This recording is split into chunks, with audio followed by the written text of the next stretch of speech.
नमस्कार। आज हम बात करने वाले हैं आदिकाल में रासो साहित्य की। रासो साहित्य को शुरू करने से पहले यदि आप चैनल पर नए हैं तो सब्सक्राइब ज़रूर कर लें, वीडियो को शेयर कर सकते हैं। और इससे पहले कि अगर आपने आदिकाल की वीडियो नहीं देखी है तो प्लेलिस्ट में जाकर आप वो भी देख सकते हैं और ऊपर आई बटन में भी आपको उसका लिंक मिल जाएगा, वहाँ से भी आप देख सकते हैं। तो हमने अब तक की 5 वीडियोज़ बना चुके हैं हम आदिकाल में, और अब बात करेंगे हम रासो साहित्य की। रासो साहित्य के बारे में जानने से पहले हमें ये जानना ज़रूरी है कि रासो का अर्थ क्या होता है। तो रासो जो होता है ना, उसमें सभी वीर काव्य लिखे गए हैं, ठीक है। तो इसे वीर काव्य भी कहा जाता है, अर्थात रासो में राजाओं की वीरता का वर्णन मिलेगा आपको। इसमें जितने भी जो रासो साहित्य है उसमें जो भी ग्रंथ लिखे गए हैं उन सभी में किसी न किसी राजा की वीरता का वर्णन हुआ है, इसलिए उन सारे ग्रंथों को रासो साहित्य के अंतर्गत रखा गया है। और बात करते हैं तो रासो साहित्य में ये जो रासो शब्द है, रासो शब्द की व्युत्पत्ति कहाँ से हुई, तो इसमें भी विद्वानों में मतभेद है। अलग अलग विद्वान अलग अलग नाम से, अलग अलग शब्द से रासो शब्द की उत्पत्ति मानते हैं, और ये क्वेश्चन एग्जाम में पूछा भी जाता है कई बार। तो उसको हम एक बार देख लेते हैं। सबसे पहले गारसद तास्की की बात करते हैं।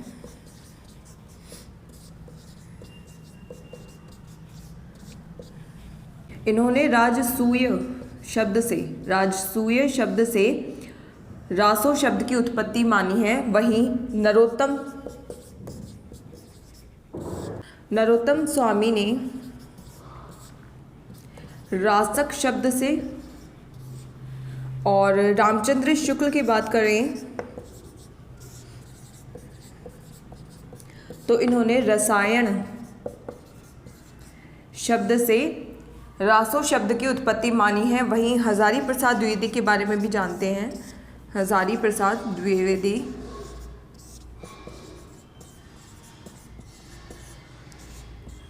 इन्होंने भी रासक शब्द से इसकी उत्पत्ति मानी है। तो ये तो थे कुछ इम्पोर्टेंट जिनके बारे में मैंने आपको बताया कि किस विद्वान ने किस शब्द से रासो की उत्पत्ति मानी है। इसमें नरोत्तम स्वामी, रामचंद्र शुक्ल, इनके बारे में तो एग्ज़ाम में भी आ चुका है। तो आइए बात करते हैं एक बार रासो साहित्य का जो प्राचीनतम ग्रंथ है वो कौन सा है। तो बीसल देव रासो मोस्ट इम्पॉर्टेंट है, कई बार इससे एग्जाम में क्वेश्चन बनता है और कई सारे अलग अलग क्वेश्चन बनते हैं, तो वो देख लेते हैं। बीसल देव रासो, जिसे रामचंद्र शुक्ल ने वीर काव्य परंपरा का प्राचीनतम ग्रंथ यानी रासो साहित्य का प्राचीनतम ग्रंथ माना है, तो किसने माना है?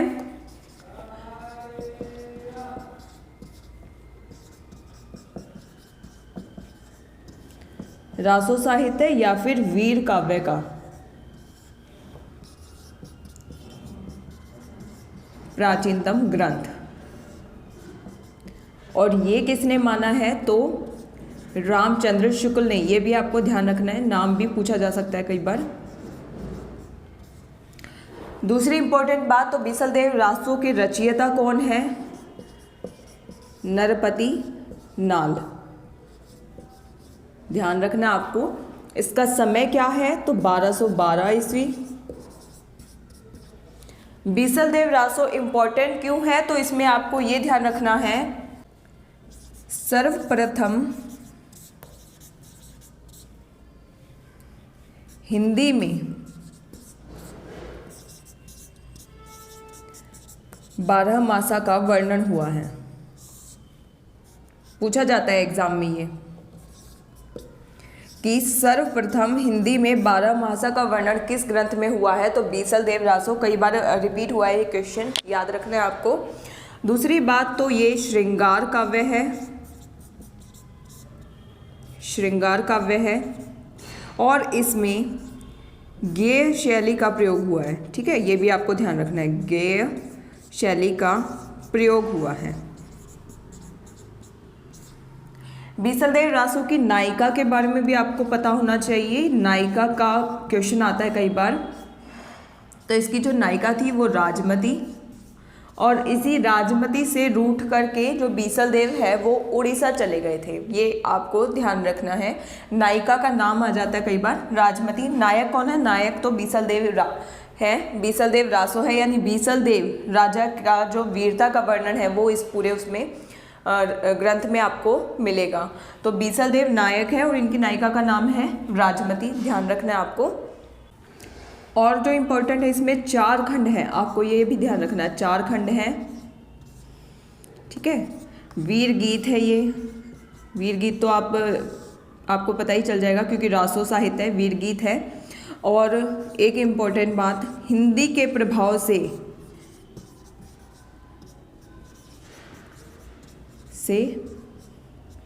मुक्त हिंदी की रचना है ये, हिंदी के प्रभाव से मुक्त हिंदी की रचना है बीसल देव रासो, ठीक है। तो ये सारे के सारे इंपॉर्टेंट क्वेश्चन हैं जो बीसल देव रासो से बनते हैं।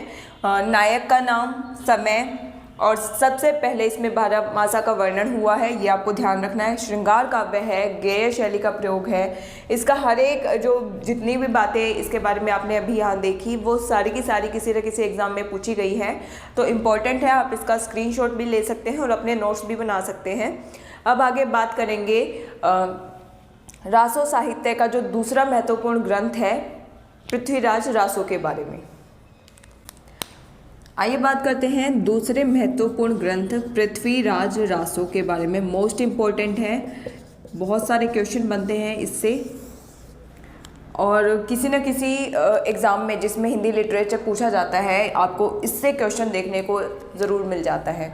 पृथ्वीराज रासो, सबसे पहले इसके रचयिता के बारे में जानते हैं, तो इनका नाम है चंद्र बरदाई, ठीक है, चंद्र बरदाई।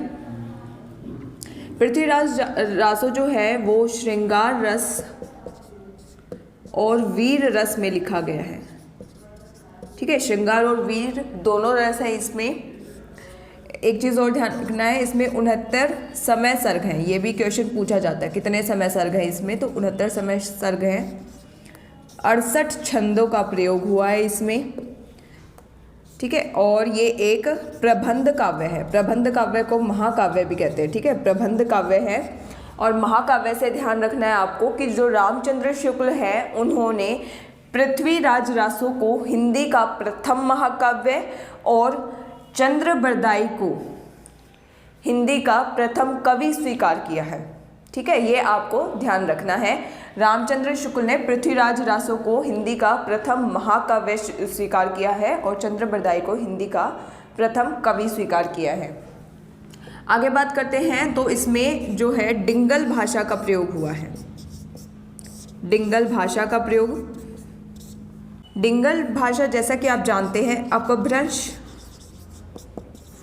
में राजस्थानी भाषा का प्रयोग हो तो वो डिंगल भाषा कहलाती है, ये आपको ध्यान रखना है। डिंगल भाषा यानी अपभ्रंश और राजस्थानी के मिश्रण जो है उस भाषा को डिंगल भाषा कहा जाता है, जिसमें पृथ्वीराज रासो की रचना हुई। अब बात करते हैं चंद्र बरदाई के बारे में जाने, तो चंद्र बरदाई को किसने हिंदी का प्रथम महाकवि स्वीकार किया है, तो ये ध्यान रखना आपको, रामचंद्र शुक्ल ने और मिश्र बंधुओं ने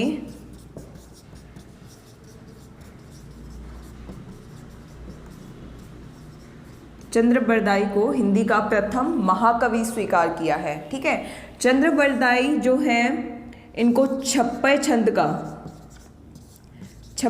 का राजा भी माना जाता है। क्वेश्चन पूछा गया है ये, छप्पे छंद का राजा कौन है, तो चंद्र बरदाई को माना गया है। चंद्र बरदाई जो है पृथ्वीराज के दरबारी कवि थे,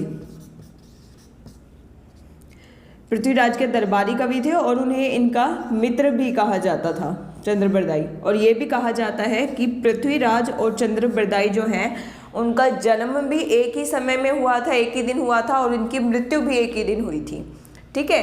अब मैं आपको बता दूं, जो पृथ्वीराज रासो है ये अधूरा था, जिस समय चंद्र बरदाई की मृत्यु हुई उस समय पृथ्वीराज रासो पूर्ण नहीं हुआ था, अपूर्ण था।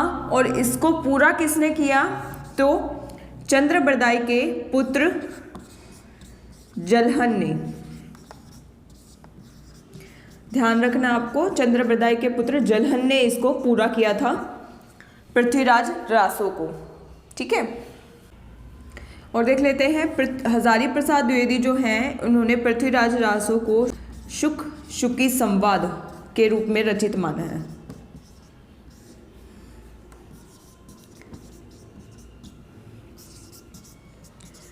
और ये किसने माना है? तो हजारी प्रसाद ने, हजारी प्रसाद द्विवेदी ने माना है। शुक शुकी संवाद के रूप में रचित है पृथ्वीराज रासो। पृथ्वीराज के पिता का नाम क्या था? तो सोमेश्वर, ध्यान रखना आपको, पिता का नाम था सोमेश्वर। और जो पृथ्वीराज है वो संयोगिता के प्रति अनुरक्त थे। संयोगिता कौन थी? तो इनकी पत्नी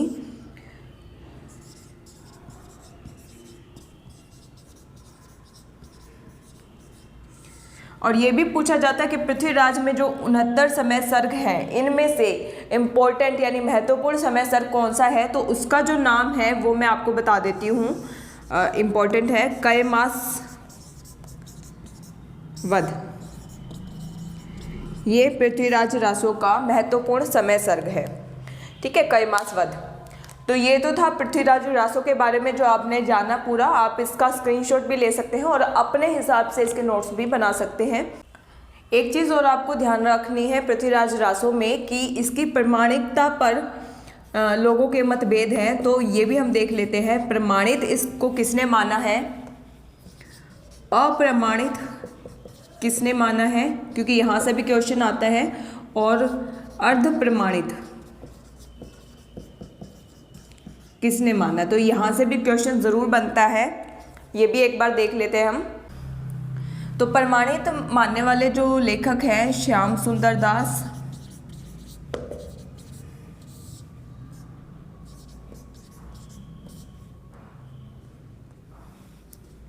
मिश्र बंधु, कर्नल टाड और मोहनलाल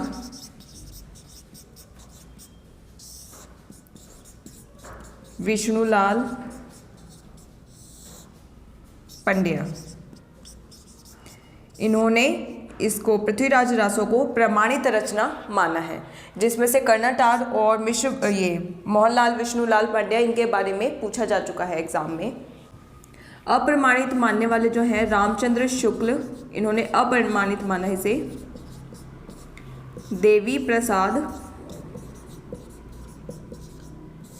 और कविराज श्यामल दास,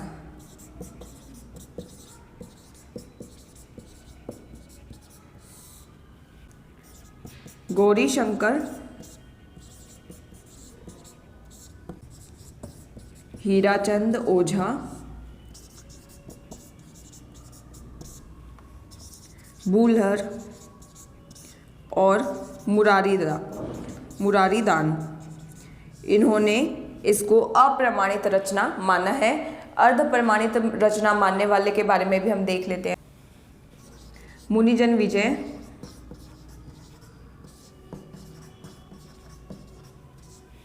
हजारी प्रसाद द्विवेदी,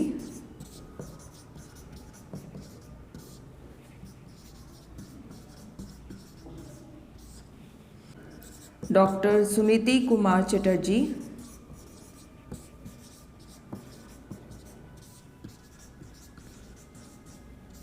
और डॉक्टर दशरथ ओझा, इन सब ने इसे अर्ध प्रमाणित रचना माना है।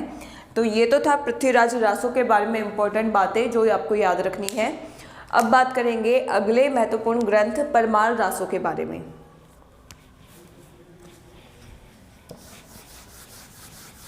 आइए बात करते हैं परमाल रासो की।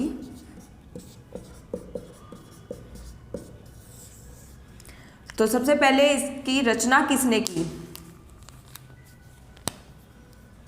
तो जगनिक, इसके रचयिता का नाम है जगनिक। परमाल रासो का जो दूसरा नाम है वो भी आपको ध्यान रखना है। दूसरा नाम है इसका आल्हा खंड।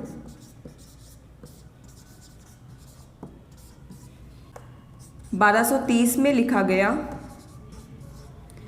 वीर रस में लिखा गया काव्य है और वीर गीत है। अच्छा, तो आपको जो ध्यान रखना है, परमाल रासो या फिर आलाखंड नाम भी आ सकता है, दोनों आपको नाम याद रखने हैं। तो परमाल रासो में 2 सरदारों जिनका नाम था आला और उदल, तो इनकी वीरता का वर्णन है। ठीक है, ये आपको ध्यान रखना है। और सबसे पहले इसका जो प्रकाशन हुआ था 1800 ईस्वी में प्रकाशित हुआ। और किसने प्रकाशित किया, तो याद रखना आपको, फर्रुखाबाद के जिलाधीश जिनका नाम था चार्ल्स इलियट, इन्होंने इसको प्रकाशित करवाया था, परमाल रासो को। ध्यान रखना है आपको।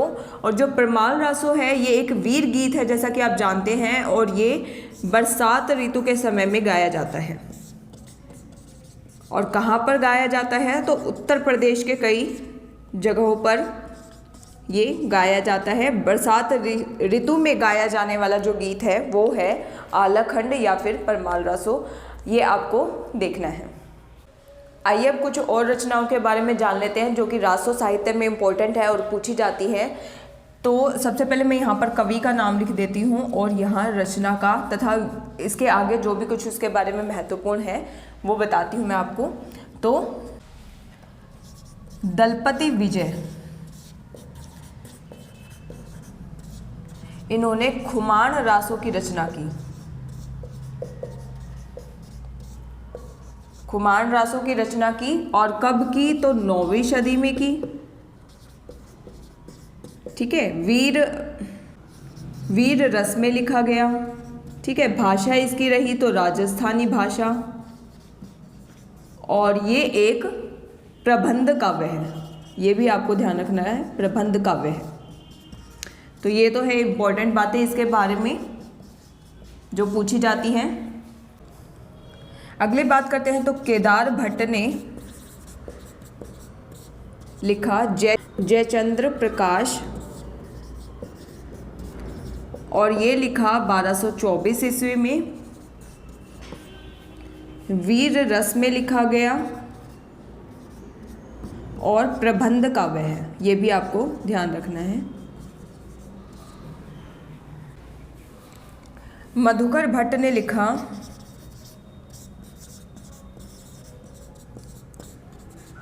जय मयंक जस चंद्रिका,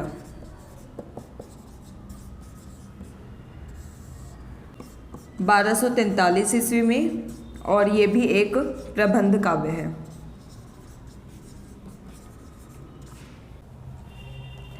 नरपति नाल, इन्होंने लिखा विजय पाल रासो,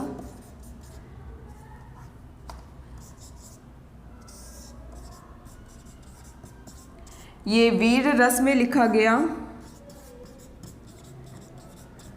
इसमें 42 छंदों का प्रयोग हुआ है और ये एक वीर गीत है। श्रीधर ने लिखा रणमल छंद, 1454 ईस्वी में, वीर रस में लिखा गया। इसमें 70 छंदों का प्रयोग हुआ है।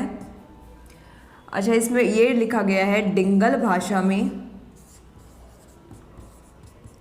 और ये एक वीर गीत है।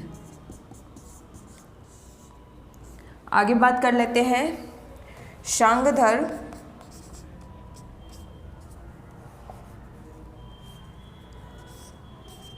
शांगधर, इन्होंने लिखा है हमीर रासो।